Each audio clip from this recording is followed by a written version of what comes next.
Hi, welcome. I'm Brenna Asplund from the Red Raven Games development team, and today I'm here to show you a full playthrough of the new solo mode that we've added to Six Sojourns as part of the GameFound campaign. So in this solo mode, you are playing against a bot. The bot works slightly differently from how your own turn works, so it doesn't really feel like you're just playing the game two-handed. But the actions that you take will affect the actions that the bot takes. At the start of the game, when you're setting up for solo mode, you'll set up your rival player so that they already have sort of a bunch of pieces out on the board already. This works by, starting on your usual starting space with both you and your rival. And then depending on the difficulty of solo that you're playing on, you place different houses out on the board. For this game, we're playing easy mode, which means there are 3 additional houses from your rival placed on the board. These have to be placed on different islands other than the main island. And if you're playing with one of the modules like places or trades tokens, so that there are some spaces that are more valuable than others, you should make sure that the bot is prioritizing those before anything else. And then once you've placed those houses down, you then place people for the rival. One person for the rival goes on each space that's adjacent to one of the houses that you've put out. So you can actually make it kind of more or less difficult for yourself in this setup section as well, because if you place one of your rival houses in a central location, they are going to end up having more houses out on the board than if you kind of plan ahead and place them in a corner where they're not going to have as many spaces adjacent. And then finally, you're also going to place out all of your rival's boats. So every single boat your rival has goes on a different sea space. And if there aren't enough sea spaces that you can have a boat on each individual space, you would prioritize any extra valuable spaces. So if I was playing with trades, I would make sure to put the boats on the trades, but otherwise they can go on any sea space. I'm not playing with trades for this particular game. I'm only playing with the places. So I am playing with cards that let you score extra for certain locations on the board, and the bot will potentially prioritize those during setup as well. So then how the game plays once you have all this set up is that you take your turn like you would normally in the main version of the game. So in Versus, you would play where you just select a card and you take the actions. In the solo mode, you still select a card, and then above each of these cards is a rival card. And the rival card has actions on it that your rival will take. But in the moment that you're taking your turn, you can sort of consider what those will be, but you'll actually resolve that after you fully resolve your turn. So for my first turn of the game, I am going to pay 2 coins, and the rival doesn't have any coins. The rival doesn't have to pay for anything. And I will take this card. This card lets me place 3 people in a house. I still only have the starting space, so I will put down these 3 people, and I will put the house on the card. And I can place that down later. Like right now, there's not really a good place for me to put it, so I'm not going to place that just right now. But this card will also give me 4 points at the end of the game if I have 4+ people on spaces that I don't control. So that's something for me to keep in mind as I play the game, trying to get that scoring ability successful. And then at the same time as I claim that, I also claim the rival card.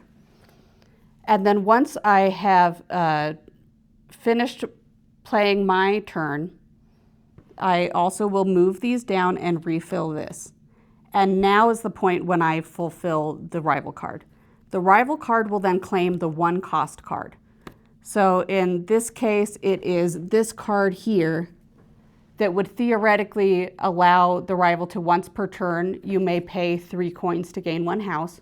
But the rival actually fully ignores any of the abilities on the cards. The rival can't use abilities, and the rival can't use the actions on the cards. but the rival can use these goods. So the set collection will still be valid for the rival at the end of the game. But everything else on the card is essentially ignored for the rival.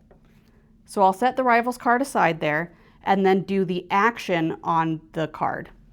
So on the card, it says to place one new person on 2 empty spaces. And as the player, I get to fully decide. There's no rules at this point for which spaces to prioritize for the rival. You can decide on your own, and that can be part of your strategy of how you're going to try to win the game. So since I can place one new person on 2 empty spaces, I'm going to place one person sort of over here and one over here. And I'm doing that because those would be difficult spaces for me to get to anyway. So it kind of doesn't harm me as much for them to be over there. I won't necessarily have to battle the rival for control as much. So now that I've done that, I now refill this row again. And I also refill the rival row. So these also slide down and then draw out normally to how the same way that the cards do. And so now my second turn, I am going to, I think I want to get some movement because I haven't been able to move much of anywhere yet. So I'm going to pay 1 coin to claim this card. So it lets me put down a boat and move 3 spaces. And this will also give me 3 points if I control the island tower at the end of the game. So I'm going to remember to take the rival card at the same time as well, but that's not resolved yet. And I'm going to place down my 1 boat here, and I am going to move 1,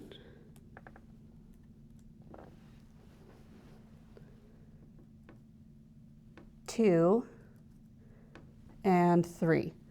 So now I've been able to move across the water, get some stuff on this island, and get some control of this space that might potentially give me points at the end of the game. And now to resolve the rival now claims the 4-cost card. Oh, actually, first I have to move all of these down and draw 1 out. Now I do the rival. So the rival claims the new 4-cost card that just came out. So that would theoretically give the rival a coin at the start of your turn, but that's useless to the rival. But it does give the rival 2 shirts. So it might be smart for me to keep that in mind for future turns, that the rival has these 2 shirts. And also had 1 shirt on the past card as well. So the rival is kind of well on its way to being able to score those shirts. And now the action for the rival is to place 1 new person on 3 empty spaces. So similar action to the last time. What 3 empty spaces do I want to go for?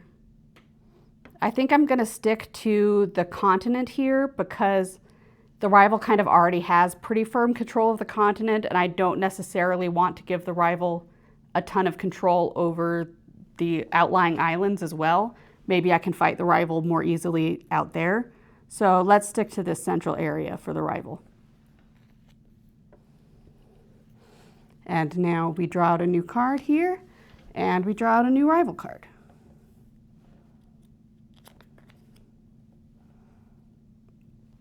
And now it's my turn again.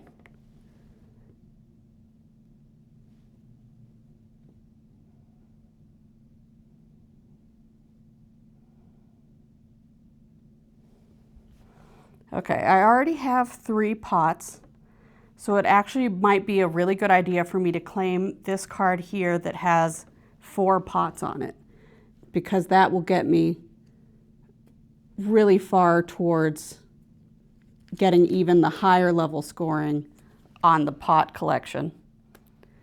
And this also is going to let me place down 1 more boat, and I can put the boat here. And another house, which I also have that house from my first card that I haven't put down yet. And also let me take 2 moves. So I actually am going to build one of the houses here. And for the moves, I'm going to go 1 and 2.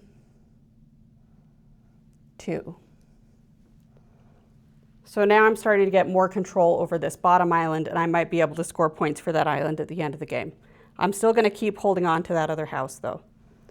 Now for the rival card, we move everything down and place something new out, and then the rival claims the 1-cost card. Oh, so here's something I maybe should have paid more attention to. The rival is getting an additional shirt. And also, actually, the scoring abilities do count for the rival. So at the end of the game, if the rival has 5+ houses, then they will get 3 points.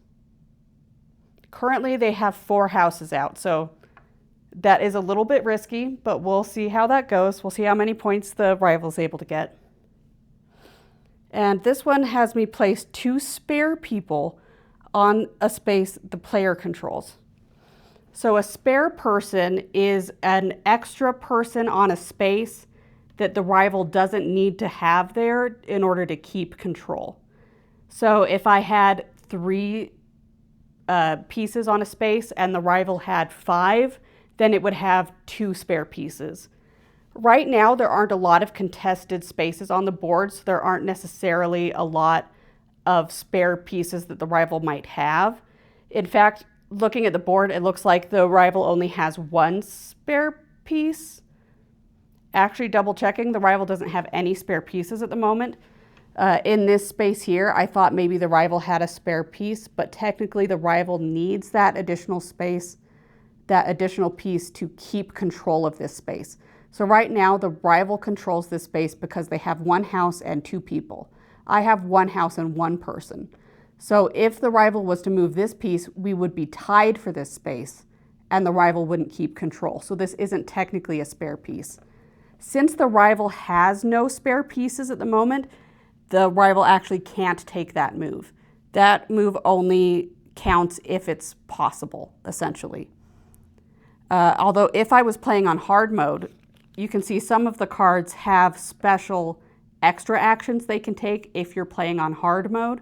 So in this case, the rival would also take 2 coins from the player. So I would lose 2 coins and have less flexibility in what I could buy for the rest of the game. But because I'm playing on easy, that doesn't count.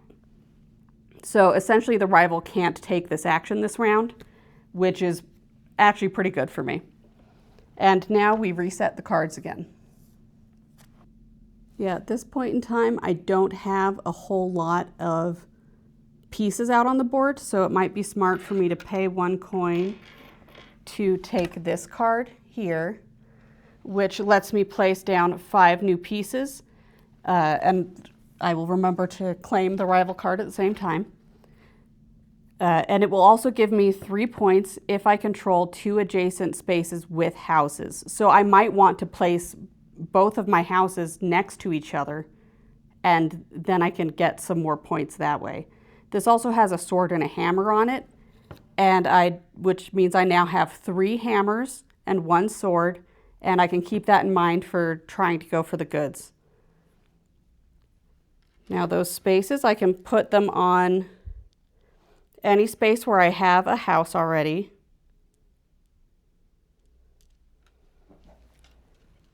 It, at this point, seems a bit more useful for me to have all of the houses, or at this point, it seems a bit more useful for me to have all my people further out where they can get to more places. So I'm going to put them all onto this island here where they can theoretically move to lots of different spots through the water. And now the rival, we reset this row, and the rival claims the 2-cost card. So that is this card here. This card would have the ability to move your houses. The rival can't do that. And it has a painting, a boot, and a hammer on it. But luckily not a shirt, because that's what I really don't want the rival to get right now. And this also has the action to place 1 new person on 2 empty spaces. I think I'm going to stick to my guns here, keep having the rival spread out on this corner of the central map. And now we reset both card rows. Okay, so here's an instance where I might really want to start considering what card the rival might claim when I claim my card for my turn. Because one of these cards out here would give points for controlling Volcano B, and the rival currently controls Volcano B. So I don't want to accidentally give the rival control of that. Like, I don't want the rival to claim that card. So I might want to consider which card the rival will claim when I'm choosing my card here.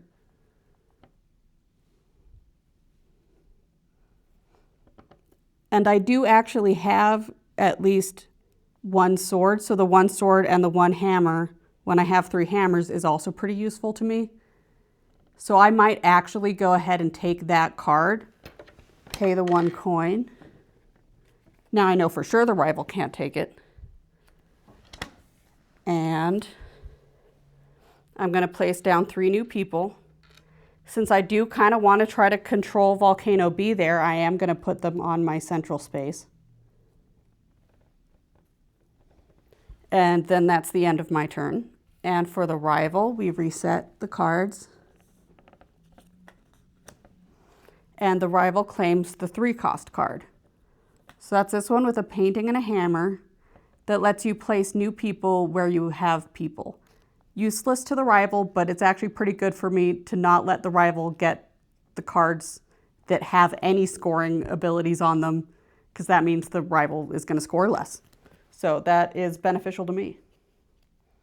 Although the rival does have 1 other painting, so I also want to keep an eye on that as well. And this one, its action is to take 2 coins from the player. So I lose 2 coins.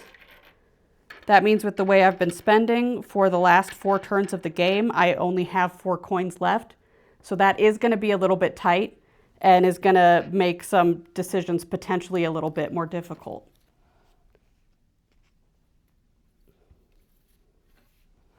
And now to reset both of these rows.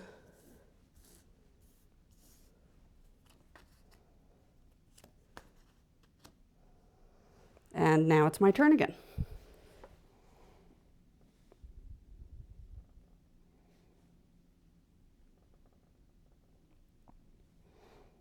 So I currently have 4 hammers and 2 swords. And I would score points for those if I had 5 hammers and 3 swords. So really it does seem smart to keep getting the same types of trades that I've been getting. And once again, spend that 1 coin to claim this card that has the 1 sword and the 1 hammer. Because that actually could get me a good amount of points at the end of the game. And this also gives me 4 points if I control the Mountain Palace, which I currently control. So that's also incentive to keep control of that. That could be actually a really good card for me. But let's also see what it allows the rival to do. Oh, also I have to take my action on this card first, excuse me. So then 3 more people I can place and 4 movement. Now I still do also have this house here that could potentially be useful in placing it somewhere where I can then place more people and like get around further. So that might be something worth considering for me. And also I have to think about how I really want to take control of Volcano B and also control 2 adjacent spaces with houses. So actually it might be most beneficial for me here to take just 1 of my guys, so I still have control of this space, move it over to space B with 1 of my movements, and then build 1 of my houses there, because that now gives me control of house B, and I now control 2 adjacent spaces with houses. And then maybe I'll place my 3 new people there. And I have now 3 additional movements I can make. I think I'm going to take some of these people here. I'm going to move 1,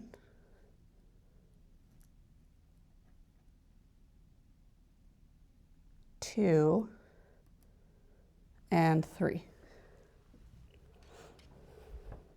So that's all of my actions. And now we resolve the rival. So we roll these down. The rival claims the 4 cost card.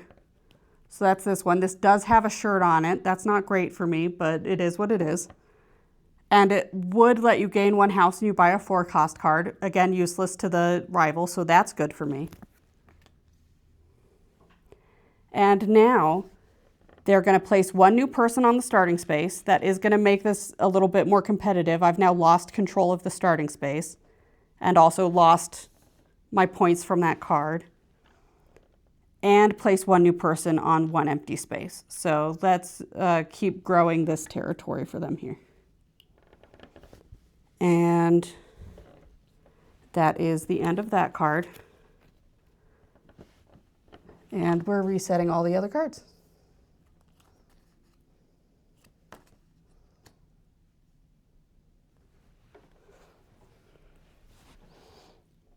Ooh, now it would be really bad for me if the rival gets that card, because that card has 2 paintings on it and 1 shirt.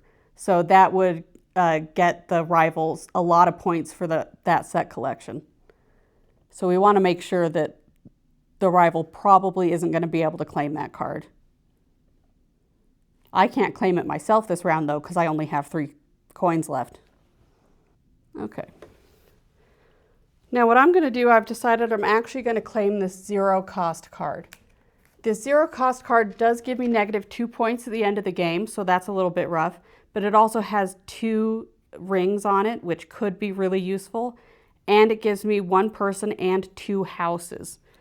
So since I know this area is going to be a little bit more competitive for being able to actually keep control of those 2 spaces with houses on them, I can put these 2 houses out here where I know it will be a little bit easier for me to keep control, and I can make sure I can actually score that card and maybe get the points from the rings too. So that's probably my best bet there.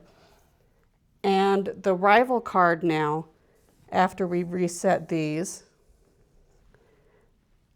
oh, I also need to place my 1 guy. Got to remember to do that. Now, the rival will claim the 4 cost card, which is this one with 2 pots on it. And it will give the rival points if the rival controls the southern village. I currently control the southern village, so that's fine. And then the rival's action here is to place 2 spare people on a space the player controls. Once again, I don't think the rival has any spare people. So the fact that I've stayed competitive on this space instead of fully fleeing from this space actually benefits me a little bit here, because it prevents the rival from having spare people it can use. And if I was placing on hard mode, then the rival would also place 1 new person on 1 space you don't control that has 1 player piece. So then the rival would place a piece like on, say, right here where they don't control it, and I have at least 1 piece, or like any other spot. But in this case, it would probably be smart to put the rival's piece on a space that I have at least 2 people on, because then I still have control of that space. Okay, now we reset the cards. And we're getting pretty close to the end of the game here. There's only 2 more turns left.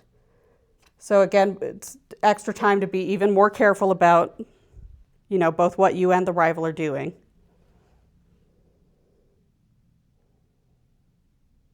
In this case, I know I really want at least 1 more ring so that that ring card is valuable to me. I have 3 coins left, so I definitely can't get the 4 cost card. But I still want to have some flexibility left for the final turn, so I don't really want to spend all 3 coins either. So I actually will probably spend just 1 coin to take the 1 coin cost card that has 1 ring on it. This would also give me points if I had 4+ coins at the end of the game. I'm not going to succeed at that, but at least it has other things that will benefit me. In this case, placing a house, 2 people, and having 3 movement. So I am going to place my 2 people here, or I'm going to place 1 person here on Volcano B and 1 person here on the starting space to regain me control of that. And then my house, I think I will place, I might actually hold on to, oh, yes, no, sorry. Yeah, my house, I think I will just keep on the card, and I'll just hold on to that for now, see if I need it in my final turn, since there's not an obvious use for it right now. And then I have my 3 movements. And this might be a good opportunity for me to spread out a bit more to gain some more points from the area control. So I'm going to take actually this whole group here. I'm going to go 1, 2, and 3. And now maybe if I'm lucky on my final turn, if I can find the right action to take, maybe I can get a space up here and get another island and have control of that also. Now we reset these cards. And the rival claims the 2-cost card. Oof, this is actually the one that I was hoping the rival wouldn't get, so we'll see if this ends up being bad for me. But it doesn't have a victory point condition that the rival can claim, but it does really benefit the rival with those trades. And now I also place a new person on the starting space. So once again, me and the rival are tied. There. And take a rival card from the row and place it at the bottom of the rival deck. This is a really interesting action on some of these rival cards here that actually lets you have a little bit more control over the randomness and makes it almost a tiny bit deck buildery, because you can look through the rival row of things that are available for the rival to do. And if you see an action that you really don't want the rival to take, you can kind of slow it down by placing it at the bottom of the deck and not letting it come out again until later. So that can actually be really beneficial to you to have a card that lets you take that action for the rival to kind of control what the rival is doing a little bit. So let me take a look now at what the rival has left of actions it can take. Okay, this one would let the rival place 2 new people on the starting space. Since I've really been fighting the rival hard to actually keep control of this starting space, that would be pretty bad for me. I don't want it to do that. So I'm going to put this one at the bottom of the rival deck. And now we replenish the row. And we replenish this row as well.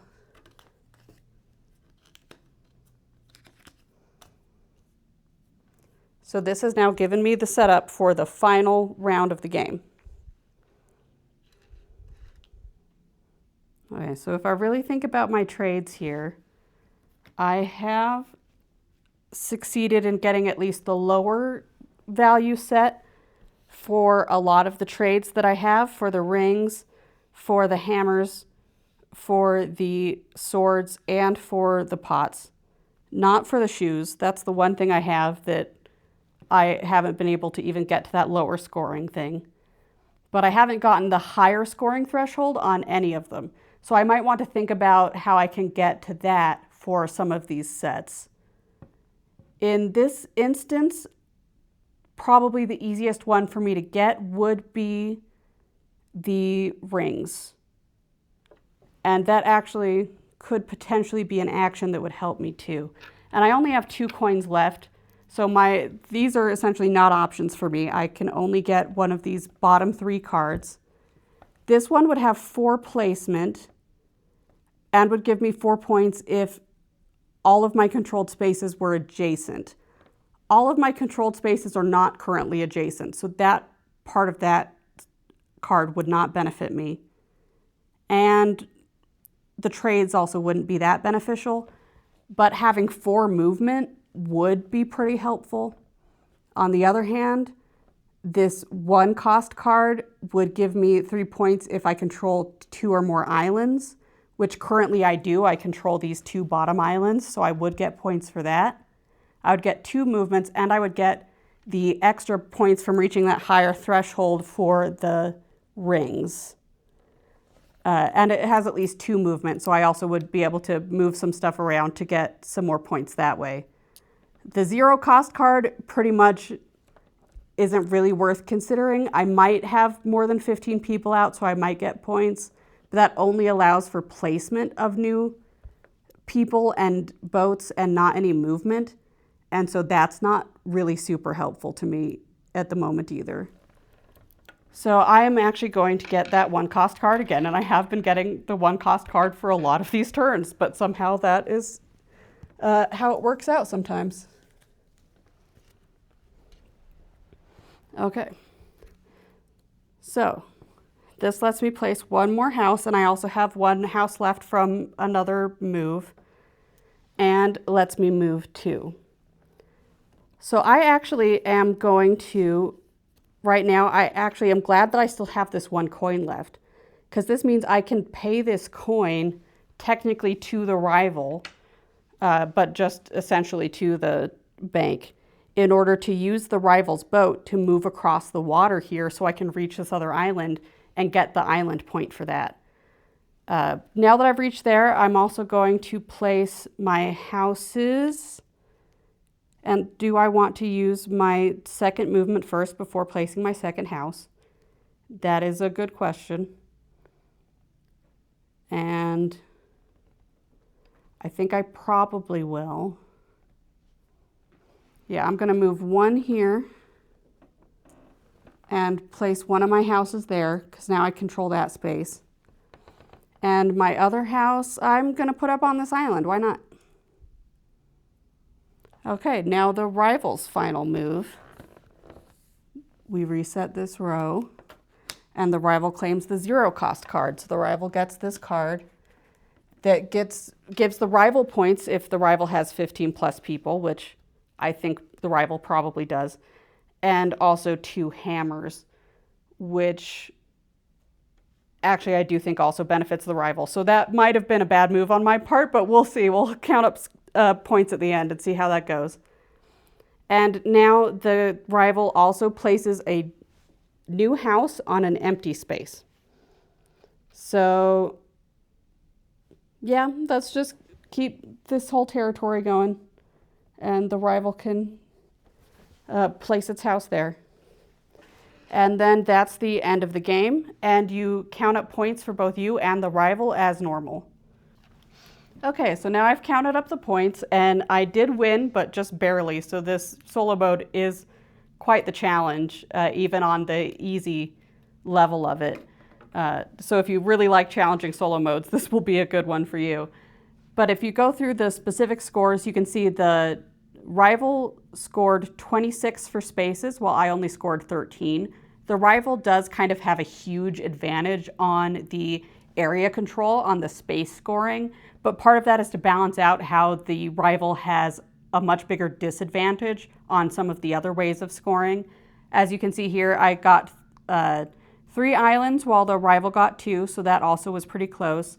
For the trades, you really do have to keep a close eye on the rival there, because even essentially fully random selection can sometimes get you fairly valuable sets, but I still did manage to pull ahead. The rival scored 12 on that, whereas I scored 19. And then you can see what really made the huge difference here was the fact that I was able to get the rival to claim so many cards that didn't have any scoring conditions, and also stop the rival from succeeding at most of the scoring conditions. So the only card that the rival succeeded at scoring was this one that if you have 15 plus people, which was easy for the rival to score because the rival has a lot of people on the board. So the rival got 3 points for that, while I got 14 points for cards. And that's mostly from these ones that have various controls, so like spaces that you control, and this one if you control 2 plus islands. I didn't manage to succeed at scoring the if you have 4 plus coins, or the if you have 4 plus people on spaces you don't control. it actually might have been smarter for me to leave maybe one more person on this space, or just move one person into a space with the rival, because then I would have scored that point, but I won anyway, so it doesn't matter that much. And so the total scores at the end were that the rival got 43 points and I got 49 points. So I did manage to win, but it was a close victory. And also you can see, even just from how I'm talking about describing the scoring conditions, that you immediately can start thinking of, oh, here's ways I could have done better. And at least for me, as a playtester and a player of a lot of games, that's something that I really love to see in a game, even if it's really hard, is the ability to look at and analyze my own strategy and ways I could do better in the future. And there's a lot of this here. So there's a lot of different things to pay attention to in the solo mode, and a lot of ways to improve on your strategy in future plays to hopefully one day also be able to tackle the hard mode and get a lot of points there and manage to beat the bot on the hard mode as well. And another cool thing, like I said at the beginning about this solo mode, is that even though it's a bot controlling essentially a separate player, it doesn't feel like you're just playing two hands of the same game, because it's different types of decisions that you're making when you're considering what you're doing and when you're considering what the rival is going to be able to do. It's not essentially just playing the game as if you were two players. It's a different type of puzzle. And I find that really interesting and clever, especially with, as I mentioned, some of those minor deck building elements where you can kind of slow down some of the rival cards that you don't want to come out. And also, you know, consider what the rival is going to be able to do when you're also considering what you're going to be able to do.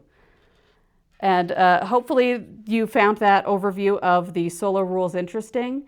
Be sure to check out the Six Sojourns on GameFound if you want to be able to get either the deluxe edition or the gameplay all-in edition that will come with the printed version of the solo mode in the box.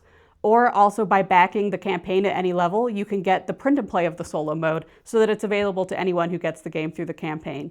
And let me know if you have any questions about the solo mode in the comments. Thank you. Bye.